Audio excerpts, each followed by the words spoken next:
जय श्री कृष्णा। राधे राधे। प्रिय श्रोताओं, आप सभी को योगिनी एकादशी की ढेरों सारी शुभकामनाएं। आइए आज की योगिनी एकादशी व्रत की कथा को आरंभ करते हैं। इस कथा की महिमा हमें प्राप्त होती है ब्रह्म वैवर्त पुराण में। एक समय महाराज युधिष्ठिर ने कहा, हे परम भगवान श्री कृष्ण, हे मधुसूदन, मैंने निर्जला एकादशी की महिमा सुनी। अब मैं आषाढ़ मास के कृष्ण पक्ष में आने वाली एकादशी के विषय में सुनना चाहता हूँ। यह सुनकर भगवान श्री कृष्ण ने कहा, हे राजन, इस एकादशी के नाम योगिनी है। यह मनुष्यों के महान पापों को नष्ट करती है और भौतिक संसार रूपी सागर से उसका उद्धार कर देती है। और इस विषय में एक प्राचीन इतिहास सुनिए। अलकापुरी के यक्ष राजा कुबेर प्रतिदिन भगवान शिव की उपासना करते थे। उनका एक माली था जिसका नाम था हेम माली। वह अपनी सुंदर पत्नी विशालाक्षी के प्रति अत्यंत आसक्त रहता था। हेम माली प्रतिदिन मानस सरोवर से फूल एकत्रित करके कुबेर को भगवान शिव की उपासना के लिए देता। अब एक दिन वह सारे पुष्प एकत्रित करके अपने राजा कुबेर को देने के लिए बस रास्ते में जा रहा था और मार्ग से उसने सोचा कि मैं कुछ समय के लिए अपनी पत्नी से मिल लेता हूँ। इस प्रकार सोचकर वह अपने राजा के पास जाने के बजाय अपनी पत्नी के पास अपने घर चला गया। अब इधर राजा कुबेर हेम माली की प्रतीक्षा कर रहे थे। भगवान शिव की पूजा के लिए विलंब हो रहा था। हेममाली द्वारा लाए गए पुष्पों की प्रतीक्षा करते हुए 6 घंटे बीत गए और इस कारण से उन पुष्पों के बिना राजा कुबेर की भगवान शिव की उपासना अधूरी रह गई। अंततः राजा ने हेममाली की इस प्रकार विलंब की अवस्था का कारण जानने के लिए एक दूत को भेजा। जब दूत हेममाली के घर पहुंचा तो उसने देखा कि हेममाली अपनी पत्नी के साथ समय व्यतीत कर रहा है, उसी में व्यस्त है। और यह सब बात वापस आकर उन्होंने अपने राजा कुबेर से कही, हे स्वामी, हेममाली अपने घर पर अपनी पत्नी के साथ संग कर रहा है। यह सुनकर राजा कुबेर अत्यंत क्रोधित हो गए। उन्होंने उसी क्षण हेममाली को उनके सामने उपस्थित करने का आदेश दिया। जब हेममाली को इस बात का पता चला तो उसे अपने भूल का अनुभव हुआ। अत्यंत भयभीत हुआ हेममाली कुबेर को सादर प्रणाम करने के लिए उनके सामने गया और उस समय राजा कुबेर का समस्त शरीर कांप रहा था। उनकी आंखें क्रोध से लाल हो चुकी थी। उन्होंने अत्यंत क्रोध में आकर हेममाली से कहा, अरे ओ पापी, हे धर्म का नाश करने वाले, तुमने अपने इंद्रिय तृप्ति के में लिप्त होकर मेरे परम आराध्य भगवान शंकर का अनादर कर दिया है। मैं तुम्हें श्राप देता हूँ कि तुम कुष्ठ रोग से ग्रस्त हो जाओगे और तुम अपनी प्रिय पत्नी से भी अलग हो जाओगे। हे पापी, हे मूर्ख, इसी क्षण अपनी स्थिति से पतित हो जाओ। जाओ यहाँ से। जैसे ही राजा कुबेर ने श्राप दिया, उसी क्षण हेममाली तुरंत अलकापुरी से गिरकर पृथ्वी पर आ गिरा। अब वह कुष्ठ रोगी हो चुका था। ऐसी दुखदायी स्थिति में अनेक प्रकार के मानसिक संताप और भोजन तथा जल के अभाव में वे एक भयानक वन में भटकने लगा। उस दिन वन में वह निरंतर भूख, प्यास और अनिद्रा से पीड़ित रहा, लेकिन क्योंकि उसने निष्ठापूर्वक भगवान शिव की उपासना में सहयोग किया था, इसलिए उसे अपनी पूर्व स्थिति का स्मरण बना रहा। वह अपना पूर्व जीवन याद रख सकता था और उसी को याद रखते हुए वह शुद्ध और सतर्क बना रहा।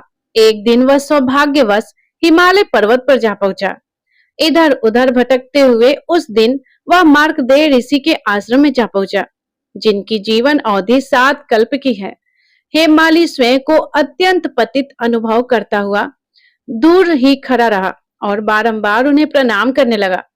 जब ऋषि ने हेममाली को देखा तो उस पर कृपा करते हुए ऋषि ने हेममाली को अपने पास आने के लिए आदेश दिया। अत्यंत प्रेम पूर्वक ऋषि मार्कंडेय ने हेममाली से पूछा कि हे वत्स, तुम्हें यह भयानक रोग कैसे हुआ? तुमने ऐसा क्या गहित कर्म किए थे जिस कारण तुम्हारी ऐसी दयनीय स्थिति हो गई है और तुम्हें इस समय इतना कष्ट उठाना पड़ रहा है? ऋषि मार्कंडेय की प्रेम पूर्वक वाणी सुनकर हेममाली ने कहा, हे महात्मा, मैं राजा कुबेर का माली था। मेरा नाम हेममाली है। मैं प्रतिदिन मानस सरोवर से पुष्प एकत्रित करके अपने स्वामी कुबेर को दिया करता था और उसी से वे भगवान शिव की उपासना करते थे। एक दिन मैं पुष्प लेकर जाने में असमर्थ रहा क्योंकि मैं अपनी पत्नी के साथ उसका संग करने लगा और यह देखकर मेरे राजा कुबेर ने क्रोधित होकर मुझे श्राप दे दिया। उसी के परिणाम स्वरूप अब मैं कुष्ठ रोग से ग्रस्त हो चुका हूँ, अपनी पत्नी से बिछड़ चुका हूँ, लेकिन अचानक ही सौभाग्यवश मुझे आज आप जैसे महात्मा के दर्शन हुए हैं। मैंने सुना है कि साधु जनों के हृदय सदैव दूसरों के दुख देखकर संतप्त रहते हैं और वे सदैव परोपकार में लगे रहते हैं। हे महात्मा, मैं आपकी शरण ग्रहण करता हूँ। कृपया आप मेरा उद्धार कीजिए। हेममाली की ऐसी आदरणीय युक्त वाणी सुनकर मार्कंडेय ऋषि ने कहा, हे माली, तुम्हें आषाढ़ मास में आने वाली योगिनी एकादशी का व्रत करना चाहिए। इसके प्रभाव से तुम अपने कुष्ठ रोग से अवश्य मुक्त हो जाओगे। इतना कहकर ऋषि मार्कंडेय ने हेममाली को इस योगिनी एकादशी की संपूर्ण विधि के बारे में बताया। ऋषि मार्कंडेय का यह उपदेश सुनकर हेममाली अत्यंत प्रसन्न हो गया। कृतज्ञता पूर्वक उसने ऋषि को प्रणाम किया और निश्चय किया कि अब वह इस एकादशी व्रत का पालन करेगा। ऋषि के निर्देश के अनुसार योगिनी एकादशी के प्रभाव से उसने अपना दिव्य स्वरूप पुनः प्राप्त कर लिया और अपनी पत्नी के साथ फिर से अपने राज्य अलकापुरी में पहुंच गया। हेममाली को आया देखकर राजा कुबेर अत्यंत आश्चर्यचकित रह गए। उन्होंने हेममाली से पूछा कि हे हेममाली, तुम मेरे इस श्राप को कैसे काट सके? तब हेममाली ने उत्तर दिया और उसने कहा कि इस योगिनी एकादशी के पुण्य प्रभाव से मैं अपने इस पुनः स्वरूप को प्राप्त कर पाया हूँ। और यह सुनकर राजा कुबेर अत्यंत प्रसन्न हुए। उन्होंने हेममाली को क्षमा प्रदान की और फिर से भगवान शिव के लिए पुष्प लाने की सेवा में नियुक्त कर दिया। और अब हेममाली फिर एक बार अपनी पत्नी के साथ अपने राजा कुबेर की सेवा में संलग्न हो गए। तो प्रिय श्रोताओ, इस प्रकार योगिनी एकादशी व्रत करने से मनुष्य के सभी पापों से मुक्ति मिलती है। तो सभी प्रेम से बोलिए विष्णु भगवान की जय, योगिनी एकादशी की जय। प्रिय श्रोताओ, आइए अब सुनते हैं तुलसी माता की कथा, जिसे सुनने से एकादशी पूर्ण मानी जाती है। सावरणी मुनि की पुत्री तुलसी अपूर्व सुंदरी थी। उनकी इच्छा थी कि उनका विवाह भगवान नारायण के साथ हो। इसके लिए उन्होंने नारायण पर्वत की घाटी में स्थित बद्री वन में घोर तपस्या की। दीर्घकाल तक तपस्या करने के उपरांत ब्रह्मा जी ने प्रसन्न होकर दर्शन दिया और वर मांगने को कहा। तुलसी जी ने कहा, हे सृष्टिकर्ता ब्रह्मदेव, आप अंतर्यामी हैं, सबके मन की बात जानते हैं, फिर भी मैं अपनी इच्छा आपसे बताती हूँ। मैं चाहती हूँ कि भगवान श्री नारायण मुझे पति रूप में मिले। ब्रह्मा जी ने कहा, तुम्हारा अभिष्ट तुम्हें अवश्य मिलेगा। अपने पूर्व जन्म में किसी अपराध के कारण तुम्हें श्राप मिला है। इसी प्रकार भगवान श्री नारायण के एक पार्षद को भी दानव कुल में जन्म लेने का श्राप मिला है।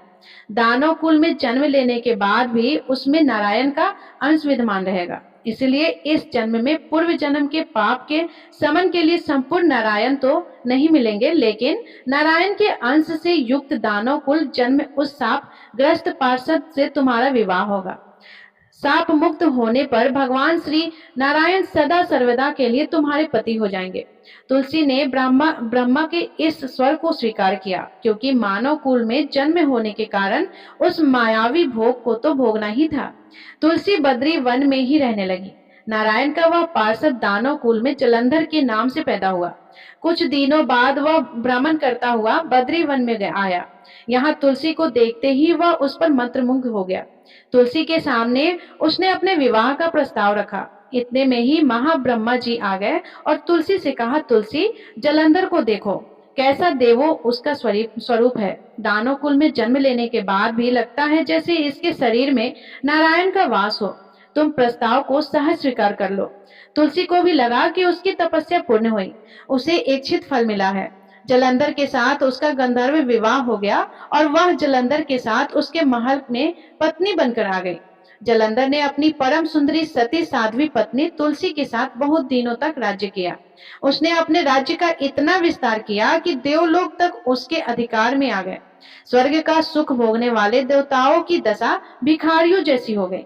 जलंधर किसी को कष्ट नहीं देता था, पर अधिकार और राज्य छिन जाने से सारे देवता मिलकर ब्रह्मा, विष्णु और शिव जी की सभा में गए। तथा अपनी विपत्ति सुनाई।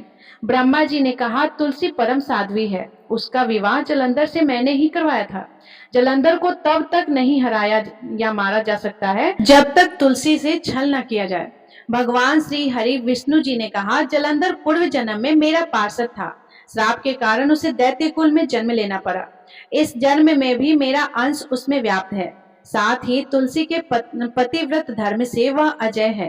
फिर देवताओं की सहमति से भगवान शिव ने जलंधर के पास संदेश भेजा कि या तो वह देवताओं को राज्य लौटा दे या फिर उनसे युद्ध करे।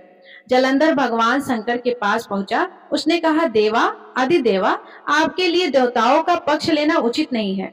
राज्य बढ़ाना हर राजा का कर्तव्य है। मैं किसी को दुखी नहीं कर रहा हूँ। देवताओं से कहिए कि वे मेरी प्रजा बनकर रहे। मैंने आपका कोई भी अपमान नहीं किया है। हमारा आपका युद्ध शोभा नहीं देता। अगर आप हार गए तो बड़ी लज्जा की बात होगी। मैं हार गया तो आपकी कीर्ति बहुत अधिक नहीं बढ़ेगी। भगवान शंकर फिर हंसने लगे। वे तो सब रहस्य समझते थे। तुलसी और जलंधर के पूर्व जन्म के श्राप की अवधि लगभग पूरी हो चुकी थी। फिर शंकर जी बोले कि इसमें कृति और लज्जा की बात नहीं है। तुम देवों के राज्य लौटाकर उन्हें उनके पद का प्रतिष्ठित होने दो। युद्ध से बचने की यही एक उपाय है। जलंधर ने कहा, मैंने युद्ध के बल से देवलोक जीता है। कोई उसे युद्ध के द्वारा ही वापस ले सकता है। यह मेरा अंतिम उत्तर है। अब मैं जा रहा हूँ। ऐसा कहकर जलंधर चला गया। उसने अपनी पत्नी तुलसी को सारी बातें बताई और कहा, कर्म भोग सब काल सूत्र में बंधा है। जीवन में हर्ष शोक भय सुख दुख मंगल अमंगल काल के अधीन है। हम तो केवल निमित्त है। संभव है भगवान शिव देवों का पक्ष लेकर मुझसे युद्ध करे। तुम चिंता मत करना, तुम्हारा सती तेज मेरी रक्षा करेगा। दूसरे दिन भगवान शंकर के नेतृत्व में देवताओं ने युद्ध छेड़ दिया। जलंधर ने भीषण वाणों की वर्षा कर उनका वेग रोका। उसके प्रहार से देवता डगमगाने लगे। उसने दानवी शक्ति का प्रयोग कर मायावी युद्ध आरंभ कर दिया। युद्ध स्थल पर वह किसी को भी दिखाई नहीं देता था, पर उसके अस्त्र शस्त्र प्रहार कर देवों को घायल कर रहे थे। देवग अपने अस्त्र चलाए तो किस पर चलाए, क्योंकि कोई शत्रु सामने था ही नहीं।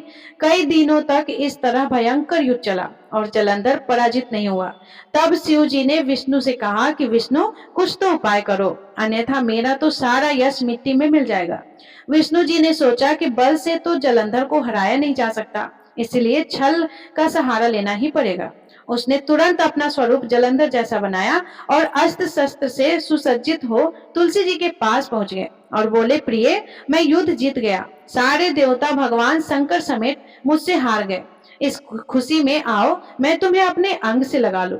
पति को प्रत्यक्ष खड़ा देख तथा विजय का समाचार सुन वह दौड़कर मायावी जलंधर के गले से लिपट गई।